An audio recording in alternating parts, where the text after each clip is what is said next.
Good morning, good evening, good afternoon, everybody. Welcome to another episode of the Success Shift. There we go. Tongue twister to start. Today is Thursday.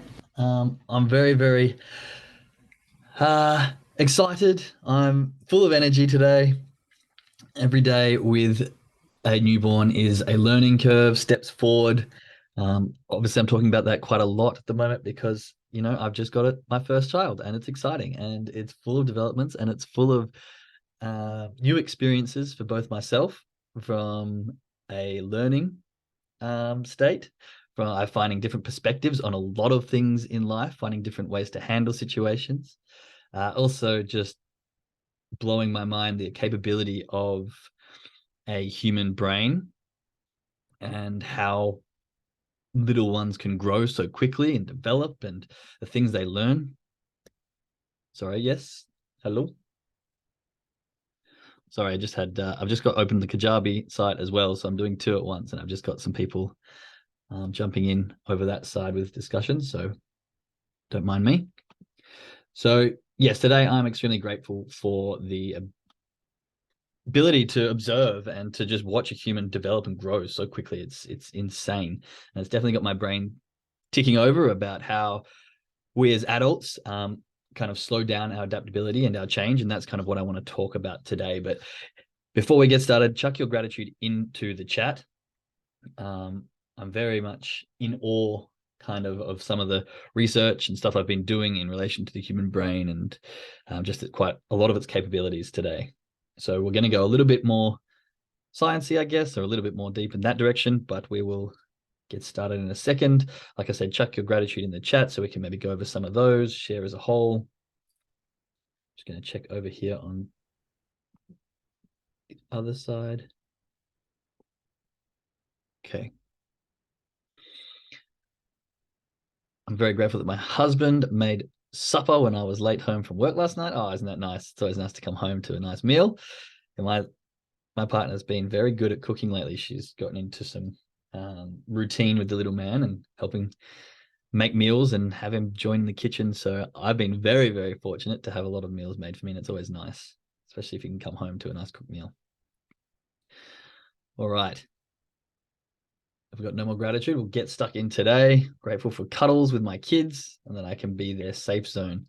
Oh, that's awesome. Yeah, like I said, just going through this process of becoming a father, it's crazy how much a human can just be completely at your mercy, really, like so in need of you. And yeah, as you say, the safe zone. I definitely feel that my son, obviously at 5 months, 6 months old, they are so vulnerable to the world, and around you they are just blissful and happy and comfortable. I'm grateful for provision and moving forward and coffee. Nice.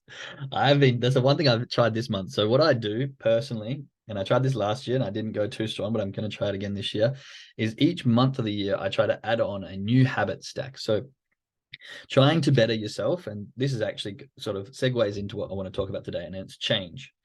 And for me, I've always been the kind of person who will change completely, change like 7, 10 things at once and go hard out for like 2 months. And I can drop kilos really quickly and I can get in shape and I can rid myself of all my old habits and bam, I'm just this new person. But after like 2 months max, like maybe a month, I fizzle out. It just gets exhausting. I kind of lose my momentum. I lose my energy. I lose my focus. And what happens is all these other habits start creeping in bit by bit. And I've done this on and off for a few years now. And I was speaking to someone at a gym when I went to one gym when I was in New Zealand for about 6 months, and I was speaking to a personal trainer there. And she said that I do have rhythm and cycle, but it's just on a bigger scale. So I go 3 months on and then 3 to 6 months off and then 3 months on. And I thought that was okay. So I lived comfortably like that for a while. But as we get into this pattern of trading and consistency and compound and all the stuff I've been learning over the last few years, I realized that that's for what I want in life. And this is just for me. This isn't the best way to go. So what I've done starting last year was I tried to just compound new habits. And so rather than going all out at the start of the year or going, right, that's it, I'm going to start a 75 hard challenge and I'm going to stop this and I'm going to do this and I'm going to add into this thing and we're just going to completely change. What I did was I did one small habit that I would make a change in for the first month. Then come the second month, and I'd add a new habit. And then come third month, I tried to add on a new habit. So over the year, I've completely changed 12 very, very common habits of mine and switched the old ones of bad habits to new ones. And now last year, it worked really well for the first 3 or 4 months. And then I moved house and we had a baby coming along, and just the year was chaos. And so I unfortunately didn't hold through for that. But what I'm doing again is trying it again this year. And so my first change for January was, it's all about discipline. So I just wanted to run 1 kilometer every day and 10 push-ups. And that 10 push-ups has very quickly moved to 100 push-ups a day. And that's what I did for the first month. And now the second month, I've noticed that what I'm doing is I'm sort of substituting my dopamine hit of drinking, because I used to have a beer, every second night or so. And then I realized I want to try and change that for health substitutes. So that little dopamine hit of sitting down having that beer has now switched to coffee, which I never used to actually drink coffee until I met my partner. But the reason I tell you this is because now my next one that I've done is switching coffee. So now I'm trying to switch coffee for water. And so what I want to do is just over this month, just really focus. So I've kept my discipline for January. And in February, what I'm doing is I'm switching coffee for water to try and bring that routine into place.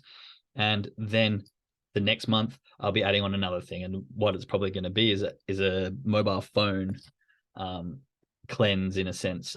I'm often on my phone flicking through, scrolling, doing all this, switching, as I remove one dopamine inhibitor, I replace it with another one. And so I have found my addiction to the phone increasing. And so what I'll be doing next month, which is sort of in the plans now, is to set my do not disturb from before I start trading, which is 2:30 in the afternoon for me, until I'm really set into my morning at 8 a.m. and then leaving my phone in my office over that night. So I've actually got a few hours in the evening where I'm just fully focused and present with my family. But my point here is that I'm just slowly trying to add one thing on top of the next and layering these habits so that, over the course of the year, all the bad habits that I used to have hopefully been switched out with new habits. Now, I love my morning coffee so much. Yeah. Now, I'm not saying that's what everyone has to do. I'm just saying this is what happens for me and this is how it works for me. And I want to share this with you because I've found that going all in and just making all these changes makes me burn out, and doing little baby steps and sticking with it through that. And I'll tell you what, the last week or so of my running, I found really hard because this was my usual burnout phase where the new habit would come in and then I'd fizzle out and then I'd be like, okay, I'm going to go back to my old habits. And so this transitional stage is really important for me to stick through, have that mental fortitude, have that discipline in my mind, have that willpower to stick with what I'm going to do. And just baby stepping things makes it a lot easier. There's been times where I've gone, I really don't want to go for a run today, but I'm like, it's only 1 kilometer. It's literally 5 minutes around the block. It's nothing. If you can't do that, you've got some serious mental strength issues that you need to check. So that's my way of making the bare minimum the absolute must, and then just stacking onto those things. And I just found it quite fitting that you brought up coffee, and that's the one thing that I'm changing at the moment. So I thought I'd share that with you. Now, the reason I talk about all this change is because one thing that I have noticed a lot. Okay, so why is trading so damn hard? Why is it that something so easy can be so difficult, and so many people who want to get rich quick fail and give up? And from some in-depth thought and for some research, I came across this concept of humans' ability to change, adaptability, and neuroplasticity. And what we often do when we go into a job, for example, you will have studied at school, you would have learned a set of skills, maths, science, whatever it is, all through your schooling system. And then over time, you would have found out what sort of suits you and what you're good at and sort of lent towards that. And I know in year 11 and 12, for me, you choose your subjects that you're good at, and then you sort of go into a career. So over a 12, 13-year period, you have been slightly molded to things that you're good at, things that you've been learning over time, that you've developed on, that you've gotten better at, and then you go into a career. And now what we're doing in trading, we are taking stuff that you do not get taught. Like the concept of entering a trade and understanding some technical analysis. Yeah, okay, you do get taught that sort of stuff. And, it's a learning process, but it's only a small aspect of what trading actually is. But what we really need to focus on, and what I'm focusing on a lot more, is the trading psychology, the emotion, the understanding yourself, the understanding your response to certain things, and what I call on-chart behaviors. And that is a whole new process all on its own. And learning yourself and learning your emotions and learning to dive deep and understand yourself and all these things that come along with trading psychology, these are things that you aren't taught. Yes, there's a certain few people who get taught this, and hooray for them. It makes life a lot easier, I believe. But the majority of us, these aren't things we're taught. These aren't completely new concepts to us, and we have to completely switch our way of learning. And it takes time and it takes a process. But we don't realize that the first 15 years of our life have been brought up with a subset of skills that are going to help us into the majority of things. However, all that 15 years really doesn't have much connection to the subset of skills that we need to really push forward in trading. So you're going, okay, I want to do something that I have no preempted training for, and I want to do it. Most people want to do it in 3, 5, 10 months. And if they can't do it, then they want to give up because they're like, oh, I can't learn this. This is too hard. I'm not able to learn these things. And most of the stuff that we're learning in trading psychology and in emotions and all that, all the parts that go into that, they're mental stuff. They are new processes. They are in-depth psychological aspects that you need to learn. So unlike going 2 + 2 = 4 on a bit of paper and having question answer, we have to do almost like writing an essay about ourselves and trying to delve into the deep aspects of us. And far too often I see people when they're learning these kind of topics and trying to figure out themselves, they don't give it the time and the repetition. Now, I want you to think about the gym. This is the easiest way to give this representation. When you're at the gym, you go, you lift a weight, maybe it's 5 kilos, maybe it's 10 kilos, you do 1, 2, 3, and then you're exhausted. You come back the next day, you do 4, 5. Okay, then you come back the next day, you can maybe make 10, and then you can add some more weights on. And then after 2, 3 months of continuously pushing these muscles, breaking the fibers, having them reform, what happens is you build the strength. And then you can go back to the gym, and that first weight that you could only lift 3 times, you can now lift 20 times, whatever it is. Over the course of 3, 5, 10 months, you build up this core strength, you build up these muscles, and you can use these for whatever you want your muscles for. Now, we have a thing called neuroplasticity in our brain. And this is the brain's basically its ability to change, reorganize, and grow different neural networks. And so people will listen to a podcast, or they'll listen to a concept about mindset, or they'll listen to, I don't know, me talk about their core values, and they'll listen to it once and they'll go, okay, that's core values. And they'll put it in the back end as if they've learned that skill, they've learned that ability, they've gone deep enough to understand it. But that doesn't work in the gym. So why do we expect it to work for us in our brains? Now, what neuroplasticity is basically the brain's, like I said, ability to grow and reorganize those synaptic connections. And the way it does that is in response to stimuli. So we can either have like drugs, for example, exercise, a very enriched environment with knowledge, but it takes repetition. It takes consistently doing these things to create these new synapses. And what the brain does is over time, and you may have heard the term neurons that fire together, wire together. And what that is a bunch of different connections when you're doing a new habit, when you're learning a new skill, when you're going in depth and trying to learn more about yourself or learn an emotional difference. Over time, you're building up these new synapses and you're rewiring the brain. And it's very possible and easy to do that. But it takes time. It takes a process. It takes trying something and failing and learning and just going over it again and again. And even though it's not a physical act, or you're trying to put in a new habit, you're looking at something more emotional, you're going through trauma, you're, I don't know, trying to find your core values, you're redirecting your beliefs, all these things that are internal, we struggle to find the necessity for repetition. We struggle to find, I guess, the desire to go over the same things. And I mean, chuck some ones in the chat if you've ever maybe read a book and someone was about to quote something to you or give you a paragraph and you go, oh yeah, I've heard this before. Chuck some ones in the chat if you've ever done that and kind of dismissed it a little bit. Yeah, so I know, for me, I used to do it all the time. I'd be like, oh yeah, I know that. But what we're doing is we're shutting out one's ability to give us a different perspective. We're shutting out the opportunity for us to learn it in a different way. Now, yes, you might hear it and you go, yep, that's exactly what I was expecting. But there'll be that one time where you hear it and go, oh, shit, you know what? I didn't actually think about it in that way. And what you're doing is you're kind of reconnecting a bit of the map in your brain, and you're connecting dots that you haven't really found before. And what this can do is it can just broaden your horizon and broaden your knowledge and open you up to new opportunities and new connections. And I know for me, sometimes I've been reading one thing about one topic, and then I'll read something completely different about another topic. And then someone else out of nowhere will say, oh, did you hear the XYZ? And I'm like, oh, no way. That means that's connected to this. And it just comes full circle. And all of a sudden, I've made this loop and a bunch of different connections have been made. And I have this much further grounding in an understanding of that topic. So where am I going with all this?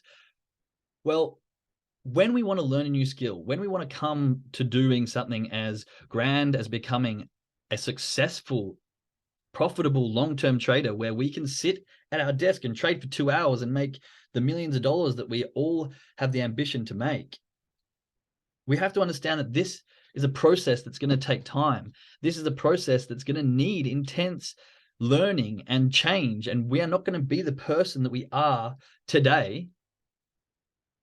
To be like the person we are today is not going to be the person that's going to make that level of success. And what lots of people don't understand is the change they're going to have to go through. Humankind decided through an evolutionary process, now I'm definitely paraphrasing a lot of this, that rather than being extremely inept at a bunch of skills, we are going to have the incredible capability of adaptation. And you'll see lots of animals in nature, and I think I was talking about this just the other day, that like a horse, for example, within minutes of being born, it knows how to be a horse. It can run, it can walk, it can eat, it knows its mother, it's following it around.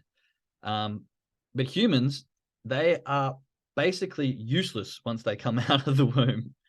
Within the first 3 weeks, I think all it can do is just cry and not even hold its own head. Now, this is a sacrifice we've made to not have these hardwired skills, because we have the ability to change and evolve and grow and take every bit of information from our environment, build on it, and create our own thought patterns towards the information we've had, and thus come out with extreme advancements in technology. We are not the strongest animal on the planet. We are not the fastest animal on the planet. We're definitely not, I think there's other animals that outnumber us tenfold, but yet we have come together. We've taken years of the stuff that we've developed and added onto it. We don't just start afresh. What we do is we go, oh, what has my past done? What has my predecessors built? What is the knowledge that I can obtain? What is the knowledge that I can build on it? And how can I open up my perspective to take in as much of this knowledge as I can and change and grow and develop? Now, we've done this over hundreds of thousands of years. But what's incredible is the day and age that we live in now, today, is that you can sit online and learn everything from all over the world from a bunch of professionals from the comfort of your home. And you can learn things quickly and you can learn things effectively. Now, obviously, your ability to learn and take in knowledge and rummage through all the bullshit that's out there as well, that's a different skill set in its own. But my entire point here is that change is literally what we are made to do. Change, adaptation, neuroplasticity, it is all key aspects for our ability to grow and develop and become whoever the fuck we want to be, really. You just have to put in the work. And so when someone tells you something and you've heard it before, listen to it again with open ears. Listen to it again with your head on the side, and maybe listen to it again facing the other direction. Who cares if you've heard it a few times? Try and find a different perspective. Use it as a key aspect to open your knowledge to something else. It doesn't matter if you've heard it once. The more you hear it, the more the neurons in your brain are going to fire together, and eventually the more it will become natural, and your ability to actually take on new information and change will become easier.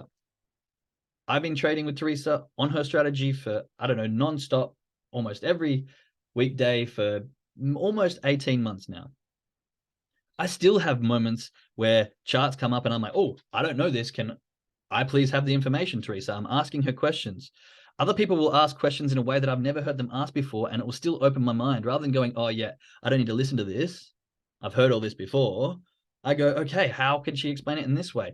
What was your question? You've got a different perspective from me. You're made up with a whole bunch of different experiences in your life to view the same situation as I'm viewing in a different light. After all, that's all we are. We are the amalgamation of all our past experiences compiled onto each other with a bunch of emotion, depending on our perspective, creating the identity to who we are right now. This gives us a different perspective at the same situation. We can all look. We have almost 100 people looking at the same chart at the same time, yet the results are almost always different. Why? Because we are different. And we have to accept that. And we have to understand it. And we have to go through the changes and give ourselves the time and the energy and the effort to make the changes that are required. If you're sitting at home and you're trading and you're looking at the charts and you're doing the same thing over and over again, and you're not putting yourself out there, you're not trying to change, you're not trying to grow, you're not trying to adapt, you're not going to the point where your brain feels like it's about to explode or melt and going, why? And then trying to build it back together, then you're not going to get the change and the speed of growth that you're after. The harsh reality is, if you want to become successful, you're going to have to fucking change in some way. Now, my brain has gone to melting point and reformed itself multiple times, and I can guarantee it's going to do it multiple times on my journey. And even once I have succeeded to the level that I want to succeed to, I believe it's still going to get to that melting point where I go, oh my God, this doesn't make any sense. But what that is my brain getting to that point. The same with the muscle fibers breaking. It's like, okay, this is almost too much for me. My brain needs to rebuild it and figure out what the hell's going on. Same with the muscles. They break. They come back stronger. Failure is the most data-rich piece of information that we can ever come across. So do not be afraid to fail. Do not be afraid to try. Do not be afraid to change. Become capable of adaptability. Allow our incredible ability of neuroplasticity to take effect, to change, to do its thing and rewire. Don't get so egotistical where you go, I don't want to hear this again. I'm done. I know the answer to this, or I've seen this before. Because as soon as you do that, you're basically sacrificing your ability to learn a new lesson. And even if you've heard it and don't learn a new lesson that time, it's just going to reinstate the fact that you do know what you know. Okay? Now, there are two ways to change the brain. It's called functional and structural differences. One comes from moving a function in the brain, which I found super interesting. And one comes from actually changing the physical structure due to learning and due to repetition. And there's a thing called synaptic pruning, which is basically where your brain cells adapt to the changing environment. So the more that we, and I talk about this thing called 4 environments, but not right now, but basically we got to make our internal environment as best as we can and just keep adding the information to it over and over again. If it's the same thing, if it's the same concept from a different person, what your brain will do is it will start to pick up the information that it's using and start to prune away different skills or different stuff that you're not using anymore. So maybe the lyrics to the songs that you were singing when you're a teenager might whittle away as you get down the path of really in-depth psychological analysis of yourself and your emotions. I don't know what it would be, but I know that I used to know all the net songs, all the lyrics to all the songs, and there's been a few of them that I've gone, damn it, I'm starting to forget them, because I believe my brain is doing some synaptic pruning, new term that I'm going to be using, to pick up new skills and get rid of old. Okay? So I hope you've found some value in my little rant on the brain and the ability to change and how we need to allow that and not be so stubborn against it, because it frustrates me when I see people who want help and they want to change and they want a different life, but all they do is go, I've seen that, I've done that. No. It's like, well, don't come asking for help if you're not going to accept it. And I've had a few instances of people come out to me directly and ask for guidance and help, and I tell them things and they just go, I've done that, I've seen that, I've done this, no. And I'm like, okay, well, maybe you look at it again from a different point of view, because from the way you're talking to me, it doesn't sound like you've actually fully understood that. And that ego of going, no, I get it, is just, it's really just a kick in your own teeth, and it's going to stop you from really making those changes. All right, just having a look at these chats here. Awesome, thank you. let's have a look at sending me stuff through the links. I'll check that out in a sec. All right. Well, thank you, everyone. I'm going to wrap it up there after my little rant. Oh, sorry. There we go. Yes, I'm going to leave it there after my little rant on the brain. Hope you can take some key notes away from that. For now, go through your why, your trading journal, go through your trading rules, all the above, all the things that you should be going through every single day. Make it a habit. Do your affirmations. Make sure you're going into the trading session with a clean and positive mindset. And I will see you on the charts. To all the traders that are joining us, I will see you in a couple of minutes on the trading call. And to everybody else listening on the podcast, I love you, but bye for now.